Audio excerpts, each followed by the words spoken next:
फिर से ज्वाइन कर गए आपसे।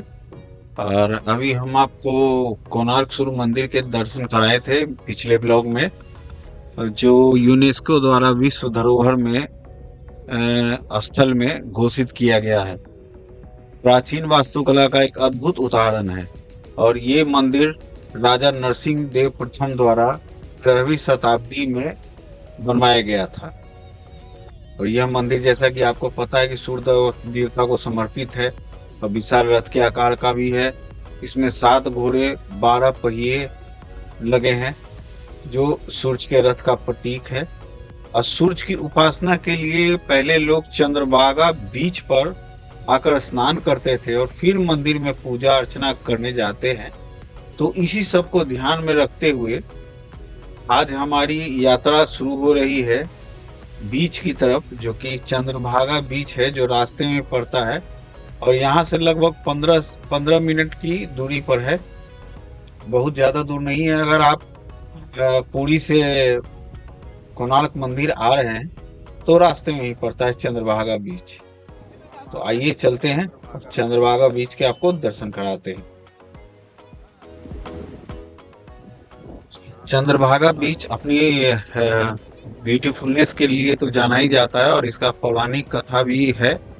और 2 तरह की कथा यहाँ सुनने को मिली। मैंने एक दुकानदार से बात किया तो उन्होंने थोड़ी सी जानकारी हमें दी, जो मैं आपको बता रहा हूँ कि इस समुद्र तट का नाम चंद्रभागा नदी के नाम पर क्यों पड़ा।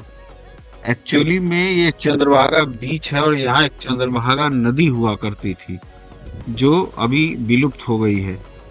और यह बहुत ही पवित्र माना जाता था।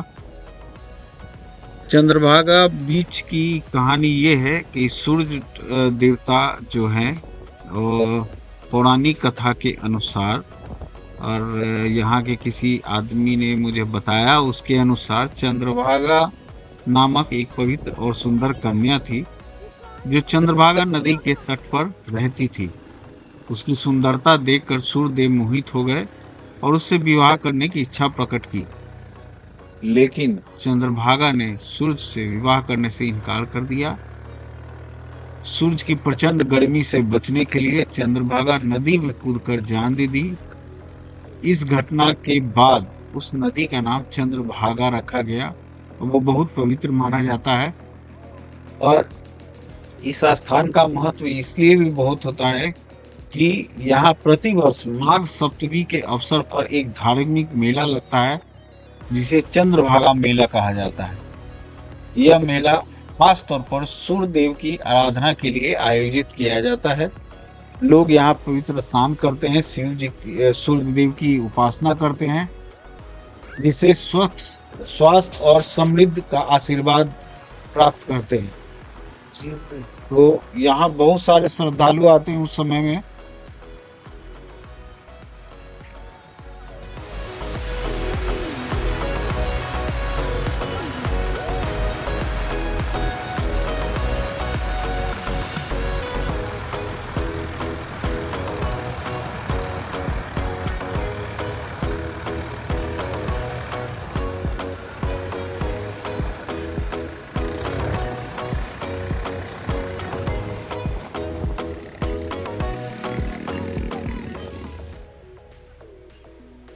चंद्रभागा बीच पर समय बिताने के अलावा पर यहाँ पर जो भी आते हैं पर्यटक, वो कोणार्क सूर्य मंदिर जरूर जाते हैं। यहाँ से दूरी पर ही नज़दीक ही है। और यहाँ बहुत सारे एक्टिविटी भी होते हैं, जो कि हमारे से दूसरे पॉइंट पे जाना पड़ता है, क्योंकि ये हमें काफ़ी शांत और सुनसान लगा, तो हम यहाँ चले आए। लेकिन इससे आगे भी जगन्नाथ मंदिर की ओर जाते हैं तो वहाँ पर एक बीच है, वहाँ उस वो भी चंद्रभागा बीच का ही एक पार्ट है। वहाँ पर बहुत सारे एक्टिविटी होती है, वाटर स्पोर्ट्स होते हैं। तो आप उसमें बहुत ज़्यादा रीजनेबल चार्ज है, तो आप वहाँ किन्हीं को भी एक्टिविटी करना हो तो एक्टिविटी कर सकते हैं। और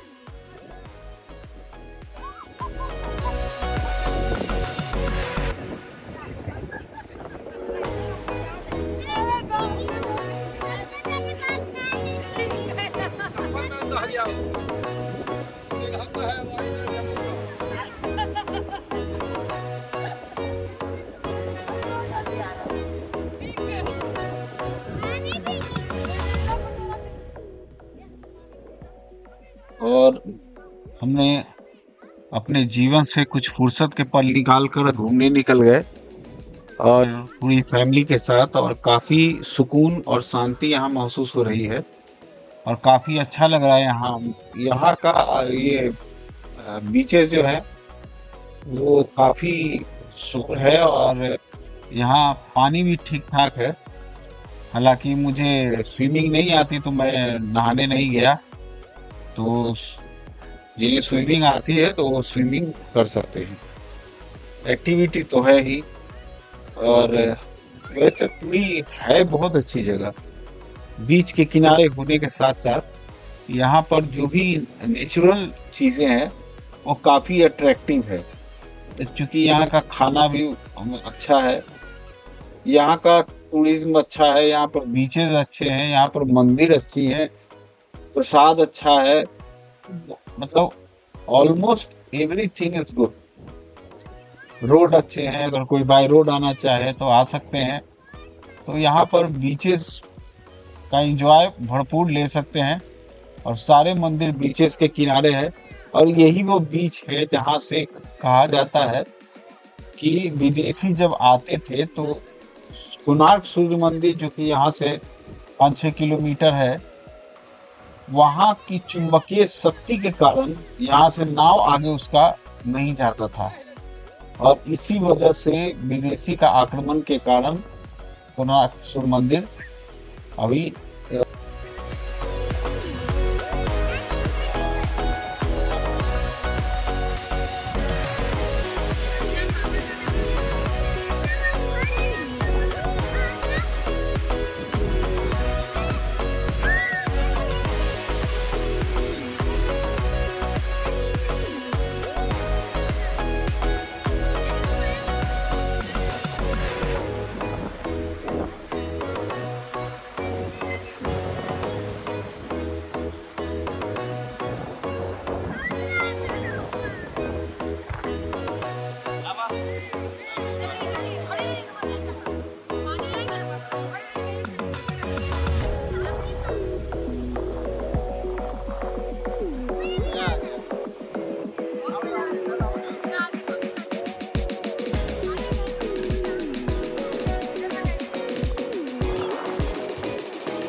मैंने आपको चंद्रभागा बीच के दर्शन करा दिए और यहाँ से अब हम निकलते हैं।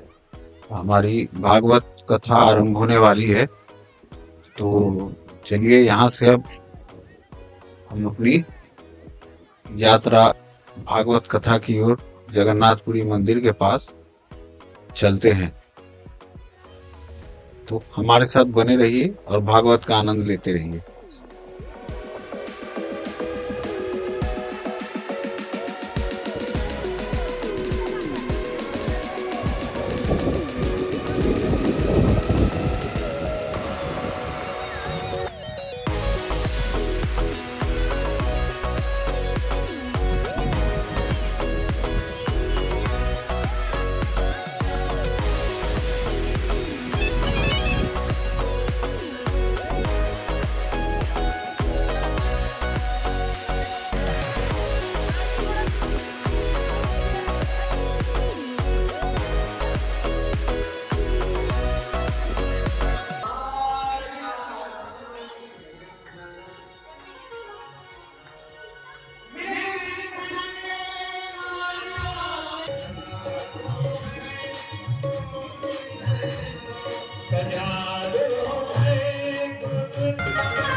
सभी लोग अपनी जाने का मैं मांगने के लिए नहीं पहुंचा रही, आपको अपने मित्र का दर्शन तो कराओ कम से कम।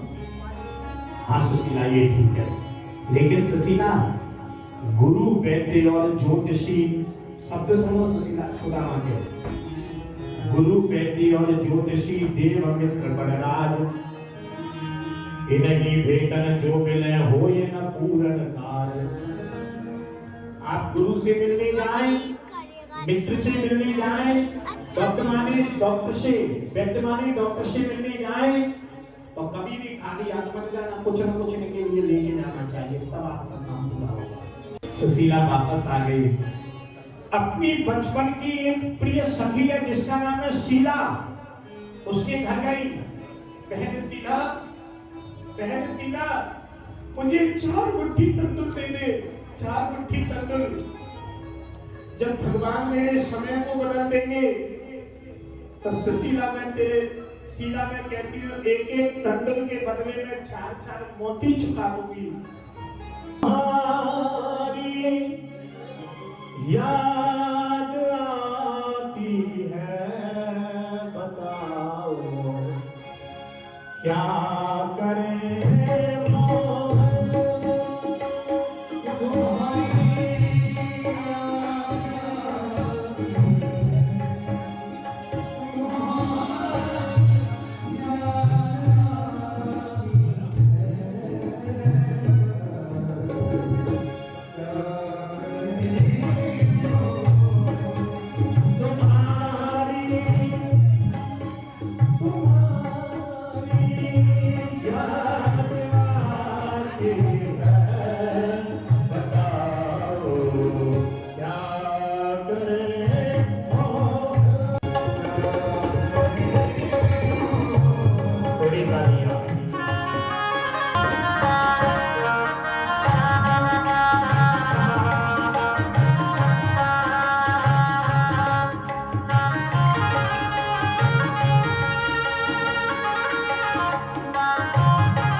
चलते चलते सुदामा जी एक नदी के किनारे पहुंचे।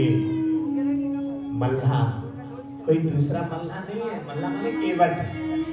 स्वयं द्वारकाधीश भगवान नौका लेकर के नदी के घाट पर आ गए। सुदामा ने धीरे से पूछा, भैया तुम्हारा नाम? मैं केवट। एक वृक्ष की छाम को सो गए पाव प्रसाद। एक वृक्ष की छाया को देखकर के 3 दिन चलते चलते सुदामा जी को नींद आई। प्रातः काल होते ही सुदामा जी उठे। भगवान ने योग माया के द्वारा, पहले तो सुदामा नदी के किनारे था, लेकिन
विप्र सुदामा नाम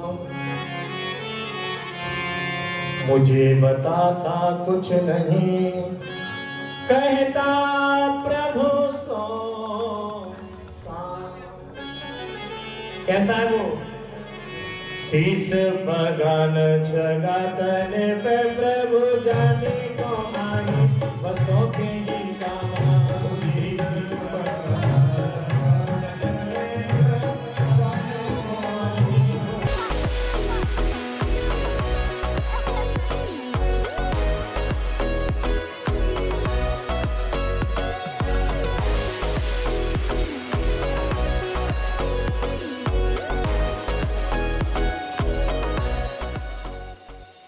तो अपनी ब्लॉग की समाप्ति मैं यही कर रहा हूँ। मिलते हैं नेक्स्ट ब्लॉग में, हमारे साथ बने रहिए। हाँ, लाइक सब्सक्राइब और कमेंट करते रहिएगा, और जो कर चुके हैं उनसे दोबारा सब्सक्राइब करने की ज़रूरत नहीं है, वरना लोग सब्सक्राइब कर रहे हैं और मैं जब बोलता हूँ सब्सक्राइब करने के लिए तो वो फिर से बटन दबा देते हैं, तो अनसब्सक्राइब हो जाता है।